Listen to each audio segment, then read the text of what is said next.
Welcome back to episode 2 of our new podcast, Sobering Truth, a project of the Arkansas Family Coalition. I'm Bob Hester. I'm Iris Stevens. We welcome you to with us today. Glad you're with us, and we look forward to many more podcasts. Our primary subject will be alcohol. We will reserve space for other issues, but our main thing will be alcohol. And so we're going to kind of go through a little booklet here. We have. I want to tell people, the first podcast that we did has already gone up, and we've gotten some really good feedback from it. And the question is could they get one of these booklets? Is that seeable there? These are the booklets that Bob has developed. They've got all sorts of statistics and how alcohol affects everybody and how much it costs everybody, even if you don't take a drink, how much it's going to cost you based on what it does to society. These booklets are free, and Bob will send you one if you just contact him. And what is your phone number, Bob? 870. Get the thing right there. 870-910-0464. The reason I don't know that is kind of a new number. Say it again slowly. 870-910-0464. Okay, that's so anybody calls him, he will make sure that you get one or more of these booklets because you can share this information. I'm telling you what, it's absolutely packed, and it's shocking. You know, I've been following the alcohol problems for years, but this is actually shocking to see all of this information in one spot that we should have been learning all along, that we should have known all along, but we didn't. We've never been faced with, put it in categories like this and how much information is there. When you read this, whether you are, for or against alcohol or whatever, you can't help but be shocked by the information. And this is all not just out of Bob's invention. This all came out of his imagination. This all came from legitimate sources. Bob, where'd you get most of this stuff? There's the list back here in the back, which tells most of it. I got it off the internet, and just for instance, Center for Disease Control, National Institute for on Drug Abuse, Journal of School Health, et cetera. So these are legitimate sources. This is not just, nothing's made up. Yeah. No reason to make it. It's bad enough. If you were going to make it up, I don't know if you could make it up make it out as bad as what it actually is. And this, we want to give this to anyone, but if we will give these free to churches, for every member of the church or every family in the church, if someone will request it, I'll get that out in a little bit. So that's one of our major projects, is to get this booklet distributed so people can learn what's happening to them. And as I've said, this affects everyone. We covered this on our first podcast, but we'll need to cover this mention it on many of our podcasts, that it costs every man, woman, and child in America $807 every year. In other words, someone essentially comes to your door once a year, every January, let's say, and comes and says, give me $807. But that's just for one person. For if you've got a family of 6. And this says $807 for every man, woman, and child in America. Children don't pay taxes. Many people don't pay taxes. So it would be much more than that, but we will use their numbers. And so if somebody comes, and if you're live alone, give me $800. Next year, give me another $800. If that actually happened, what would people do? What do you think if somebody comes to your door? They would punch you out. They would say absolutely do not, because if you came to my family, there are 4 people living there. There'd be over $3,200 every year I'd have to come up with to pay for the cost of alcohol, something that I don't even drink. And it's something that people say, well, if I don't use it, I'm not going to worry about it. Well, yeah, this takes care of that. And I've got a lot of libertarian friends who say, well, that's whatever you want to do. And because they say, well, if you're not bothering somebody else, well, paying or in my case, $3,200 a year does affect everybody. There is no non-cost for alcohol. I believe you could spend that money on something else. Yeah, it'd be nice to have a new car. Absolutely. And, again, you figure up every year in 10 years, you've $8,000, like I mentioned last time, on and on. Now, the people who wanted to counter that argument will say, well, what about the taxes raised? And I looked it up, and the taxes raised not a drop in the bucket to that cost. Well, what about Jonesboro? Because, see, alcohol has just become an ocean in Jonesboro. We're the wettest dry county. And here, just the last council meeting, they are on the second reading of an ordinance that will allow another alcohol permit into Greensboro Village. I think it was a bar restaurant next to another building. And so, this is another. And what they always say is, well, the tax money will help. Well, how does that? Have you looked up the numbers for the tax money? Maybe even in just Jonesboro. Let me say this. That's if this is a good economic development tool, if this is good economics, why don't they go down to the Delta? Now, if I had a map here, I'd show you the wettest part of the state is in the Delta. Now, because so many more counties are going wet, it's more spread across the state. What's the poorest part of the state? The Delta. The Delta. Well, but those may not have anything to do with each other, Okay. do they? If all these, and of course not. Yeah, okay, if these restaurants come into town, these chains or whatever, and if they're coming here, they're not coming here to say, okay, I got this bag of money and I want to share it with you. They're coming to get a piece of the pie. If they're so good for economic development, why don't they all go down to the Delta and help that place develop economically? No, that's a good question. It's insane. You never can use alcohol for economic development. And the downtown Jonesboro is a prime example, and these people in the city council and mayor and all these people have been told this, and I don't know how much of this we covered on our first podcast, know all about A this. little repetition is okay. I that's taught fine. school. You repeat and repeat. Exactly. It's a total and complete failure down there. They hung their hat on alcohol. Everything was alcohol was going to help them. And of course, when they say downtown Jonesboro, they're talking about a 2-block area, and they act like that they can bring downtown back to those 2 little blocks. That's not downtown anymore. Downtown is over on Nettleton and Caraway and over there. But that's what they think, and they're so ignorant They're of the so truth. focused on what they've been lied to about, because they've been told over and over and over by people who are making money off of them that this is the way to go. I mean, I really believe that. Yeah, a lot of people have lost a lot of money putting in businesses downtown. The average business lasted, on the past 20 years, lasted, I think, about 4 months. And it costs money to put in a business and go down. And one time there was 2 restaurants, chain restaurant, big time restaurants. They moved in about the same time, and I contacted them by email and said, "You're not going to make it. You don't need to go down there." And I don't know if they lasted a year or not, but both of those ended up closing the same week. Not that week, but I mean a year later, or whatever. They both closed the same week. So you can predict if a business is going to make it or not. Basically, you can say you're not going to make it, and they're not going to make it because they don't. And so they hung their hat on it. Well, the city council bribed them into it. I think in the realtors, which the city council allowed, they're going to make all this money if they open up the restaurants, and we're going to be at a little Beale Street, and it just hasn't appeared, has it? It has not. It's ignorant from the word go. These people, I won't say, well, what are they thinking? They're not thinking. They're not thinking at all. After 20 years, and they're still trying and still promoting that same old thing, that it's booming down there, it's going in there, and you go down there and you can see it's a lie. The whole thing is a lie. Well, they had and the real people who own property down there, they can get people to move into those places and rent them out, and then they go out of business. They make money. Yeah. They had a festival of some sort down there. I don't even know, because I don't like to go where there are a lot of people. But they had a festival. It was about riding bicycles or something. But they had all of Main Street, again, shut down, for that. And they seemed to think it was a fantastic advertisement for downtown Jonesboro.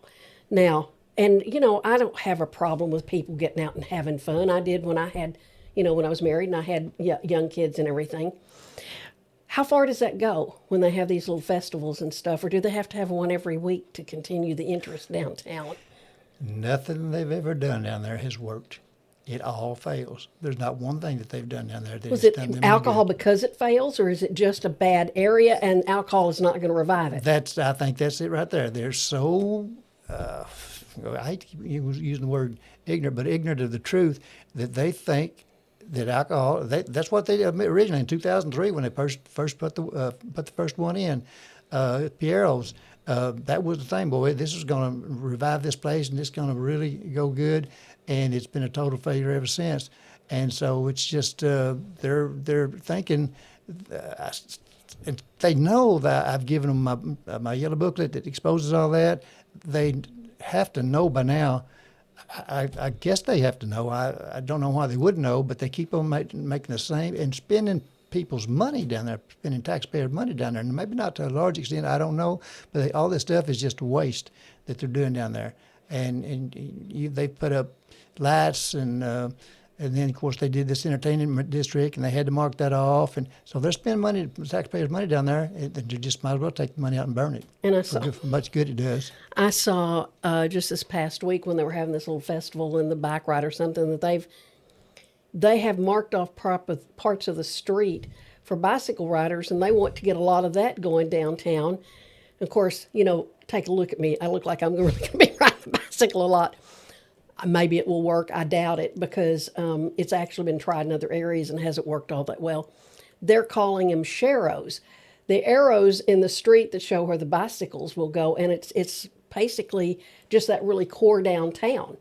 And I thought that was interesting too because they're doing everything they can, which makes me kind of wonder, for the past 20 years they've done this, and if it hasn't been successful, you wonder why they continue that instead of making it a professional area or something where it would be logical, to go to your lawyer down there or whatever. And I know there are law offices and things, but I just wonder why the total focus is on an entertainment district. And Batesville is doing that too now. I think it's Batesville or Newport.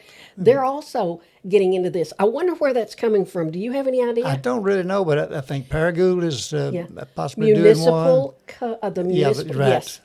Yes. All these organizations, these what I call NGOs, non-governmental organizations, like the Arkansas Association of Cities and Towns and whatnot, Municipal League, they get involved in this and try to encourage this kind of activity. And what are they doing? They're taking alcohol and trying to make it an economic development. They say, you do this with alcohol and you're going to do good. There never was a bigger lie. Well, told I on know in earth. Newport, that was a big thing. I saw they were talking to a guy on KIT, and, now they'll be able to take their drinks outside and, sit in the outside areas. And so it's really going to help, downtown Newport. Now, I grew up in western Poinsett County, and Newport was one of the places we used to go visit, and it was thriving at that time. Downtown Newport had all the dress shops, and it had shoe shops and everything. I mean, it was small town America. And it's sad what has happened to it, even though they're having a Delta Arts, festival. It's great. If anybody gets a chance to go out there this weekend, today and tomorrow, their Delta Arts Festival is wonderful. It's crafts and real art and stuff. It's great. And I like to see things like that more than I like to see people putting restaurants and thinking that alcohol is going to get everybody into, the restaurants.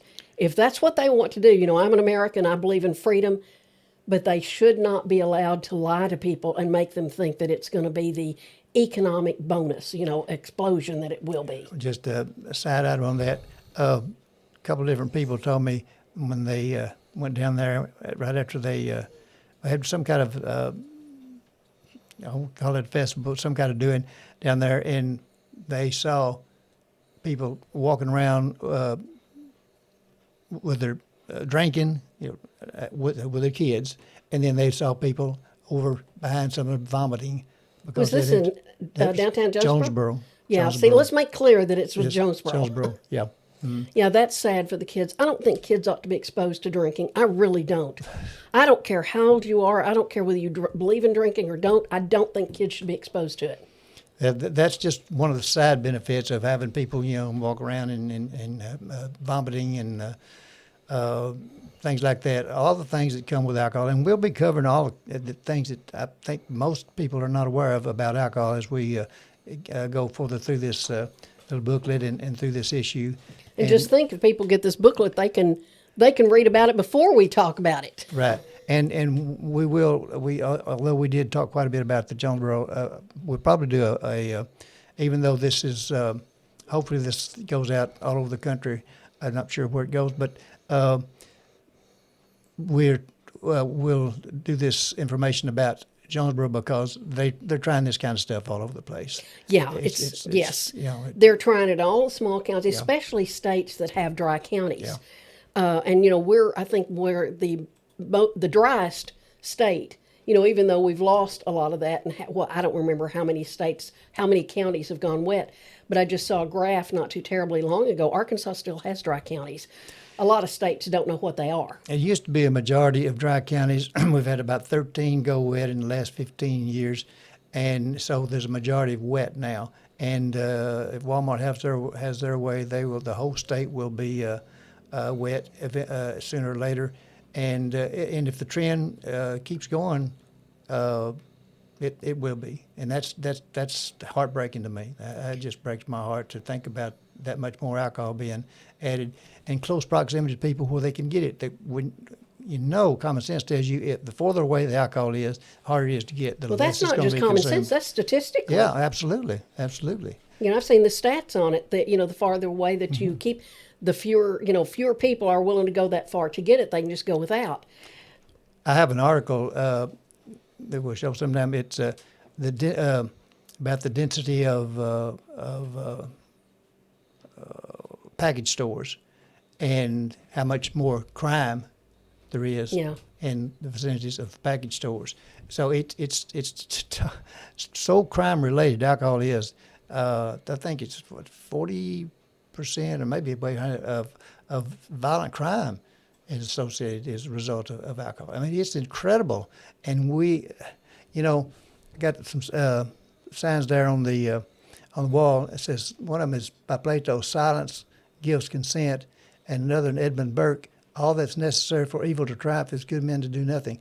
We have got to do something about this. Or we're, what's the word? We're part of it. Not complacent, but we're complicit. Complicit in this. I'm the English teacher. Yeah, right. if we don't do something about this. Well, and you're right about this. And see, you're concerned about all don't like to, but I am very fascinated by the medical aspect of alcohol, because here we are making easily available alcohol across the country when it is a severe toxin. It's as if we've decided it's okay to put little bits of arsenic in, right. But as long as it's in there, that's okay. And we wouldn't tolerate that for a minute. And of course, I also compare to smoking. Alcohol has, in some ways, much worse effects than smoking because we haven't tried to stop it at all. And as we said, I think on another former podcast, it is a drug. It is a poison. It's not made to be put into the human body. And there's we mentioned the 7 forms of cancer kinds of cancer that it causes, and it's overwhelming our health system. Yeah.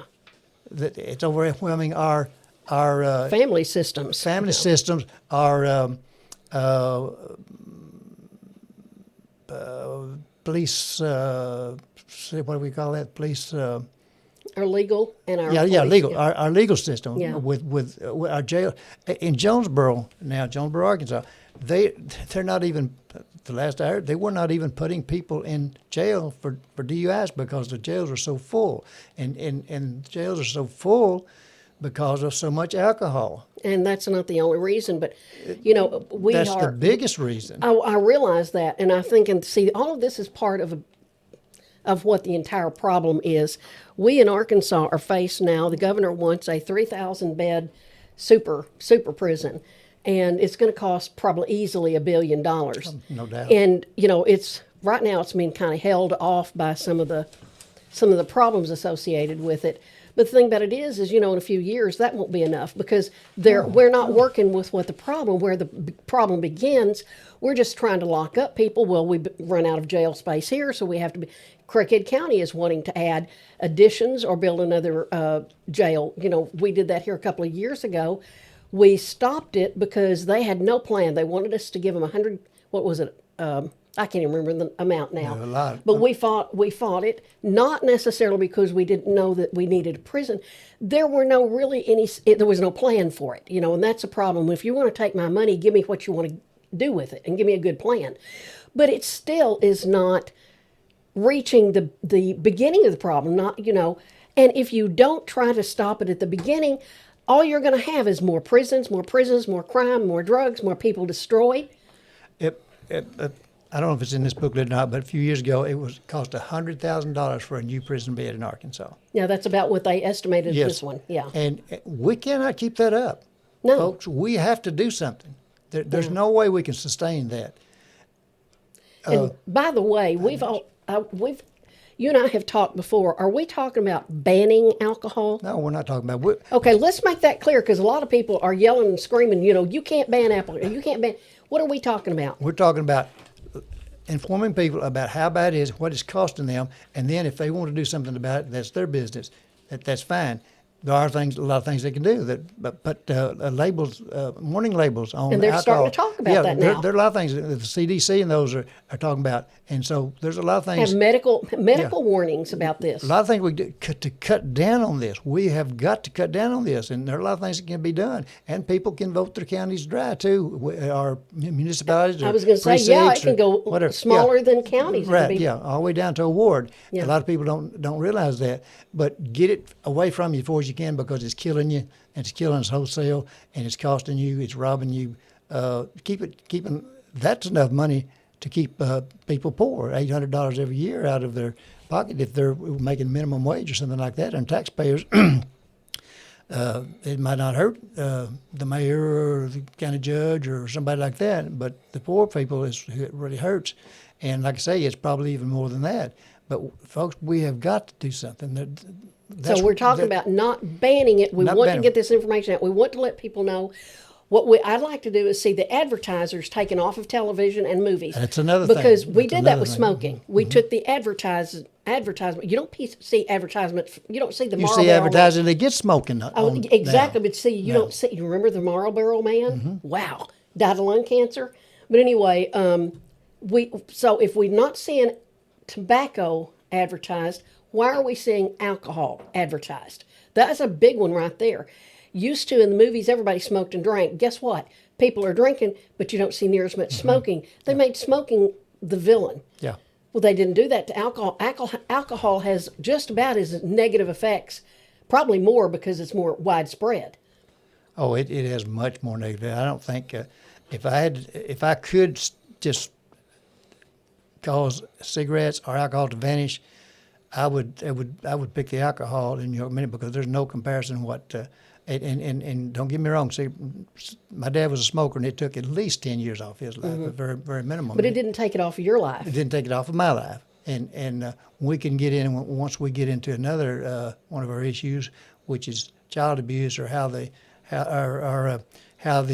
parent drinking affects the rest of the family. We'll get into some of that, because it's very devastating. And one of our people who's working with us here will tell her story at some point. And I know several stories just from neighbors myself that's sad. Well, I had one of my best friends grew up with an alcoholic mother, and it was devastating for her. It was, she is one of my best friends, and she lived with her grandmother because her mother was not really capable of living, helping her. And I just, I grew up knowing her, and we were just best friends, and I learned an awful lot from that situation of alcohol just can devastate families. It does. Real quick, I made a trip here a week or so ago, and talked to several people, and the main people that I talked to, every one of them said he had a brother that was alcoholic, and another said something else. And this one guy, he said his dad was an alcoholic, and there was 5 of them. He had 4 brothers. He said, this is the words he used, without prompting or anything. He said it destroyed us. Yeah. And that's what it's doing. But I think our time is about up now, and so we need to conclude. And how do we do this? Well, I think it's been good, and I think this is just one of very many. you know, when we go through this book, there's just going to be a ton of information that we can give people and talk about this. Not very many people are talking about No, it. and we may be repetitive on some stuff, but again, that may be necessary to show that. Especially because, you know, maybe the people who tune in the first time Yeah. don't turn in the next, and then people who turn in the second time didn't listen the first. So Correct. repetition is good.